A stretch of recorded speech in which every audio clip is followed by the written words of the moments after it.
आकाशवाणी भोपाल से प्रस्तुत है कार्यक्रम आजकल। विषय है भगवान बिरसा मुंडा, जिन्होंने जनजातीय समाज में आत्मसम्मान की अलख जगाई। आलेख दीपक पगारे। आप पत्रकार हैं। वाचन स्वर दीपा सिंह।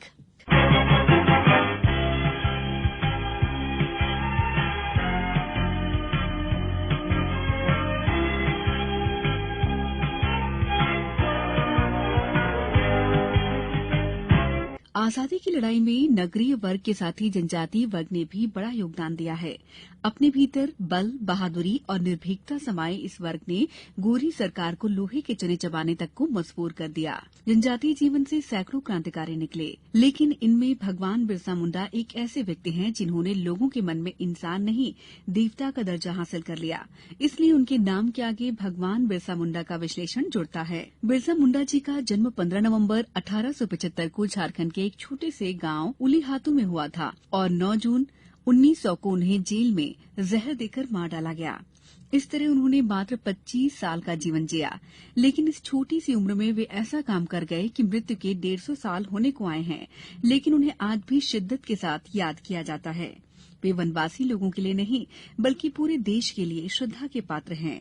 यदि हम जननायक बिरसा के जीवन पर एक नजर डालें तो उन्होंने आदिवासी समुदाय में स्वाभिमान या आत्मगौरव का भाव जगाया।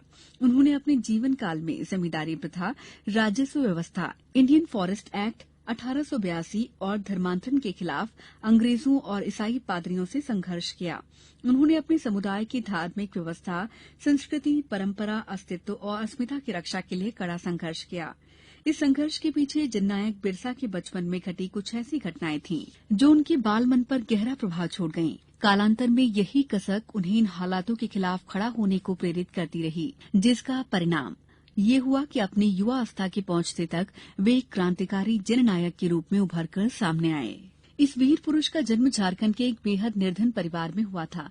पिता सुगना मुंडा और माता कर्मी मेहनत मजदूरी कर परिवार का पेट भरते थे। उनके 2 भाई और 2 बहनें और थीं। जननायक बिरसा का बचपन एक सामान्य वनवासी बालक की तरह ही बीता था। सुखद भविष्य की कामना में उनके माता पिता ने उन्हें मामा के घर आयु बहातू भेज दिया, जहां वीर बिरसा को शिक्षक जयपाल नाग मिले। उनके साथ रहकर उन्होंने अक्षर ज्ञान और गणित की प्रारंभिक शिक्षा पाई। भगवान बिरसा ने बुर्जू मिशन स्कूल में प्राथमिक शिक्षा पाई। आगे की पढ़ाई के लिए वे चाईबासा के लूथरेन मिशन स्कूल में दाखिल हुए। यहीं से उनके जीवन में बदलाव शुरू हुआ। स्कूल में पढ़ते हुए उन्होंने महसूस किया कि गरीब वनवासियों को शिक्षा के नाम पर ईसाई धर्म की ओर ले जाया जा रहा है। उनकी गरीबी और मजबूरी का फायदा उठाया जा रहा है। इस एहसास को हवा दी उस दौर में शुरू हुआ सरदार पटेल के आंदोलन ने। बिना किसी देरी के नायक बिरसा उस आंदोलन में शामिल हो गए। उन्होंने स्वाध्याय, चिंतन और साधना से स्वयं को परिष्कृत किया और फिर समाज को अपना धर्म, अपनी मिट्टी और अपनी संस्कृति का परिचय कराया। धर्म परिवर्तन का विरोध किया, अपने धर्म के सिद्धांतों को समझाया। उनके सामाजिक आंदोलन से लोगों में चेतना जागी, विश्वास जागा। उन्हें अपने पूर्वजों की श्रेष्ठ परंपरा का आभास हुआ। वीर बिरसा की चमत्कारी शक्ति और सेवा भावना के कारण वनवासी उन्हें भगवान का अवतार मानने लगे। वे उन्हें धरती आभा कहकर पुकारते।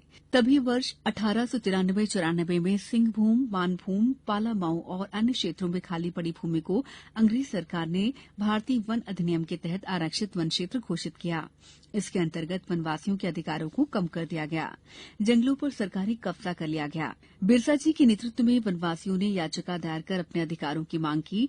जननायक बिरसा के इन क्रांतिकारी कदमों से घबराई गोरी सरकार ने उन्हें जेल में डाल दिया। 2 साल बाद जेल से निकलते ही दिसंबर 1899 में उन्होंने फिर अपना आंदोलन शुरू कर दिया। बिरसा जी ने वनवासी अस्मिता, स्वायत्तता और संस्कृति बचाने के इस महासंग्राम को नाम दिया उनगुलान क्रांति। 5000 जनजातीय वीरों ने तीर कमान उठा लिए। बिरसा जी के नेतृत्व में क्रांतिकारियों ने रांची से लेकर चाईबासा तक पुलिस चौकियों को घेर लिया। अंग्रेजी सेना के पास बंदूक, बम आदि आधुनिक हथियार थे, जबकि वनवासी क्रांतिकारियों के पास मात्र तीर कमान थे। बड़ी संख्या में क्रांतिकारी मारे गए, लेकिन हर क्रांति के कुछ खलनायक भी होते हैं। ऐसे ही कुछ लोगों ने धोखा दिया और अंग्रेजों का साथ दिया।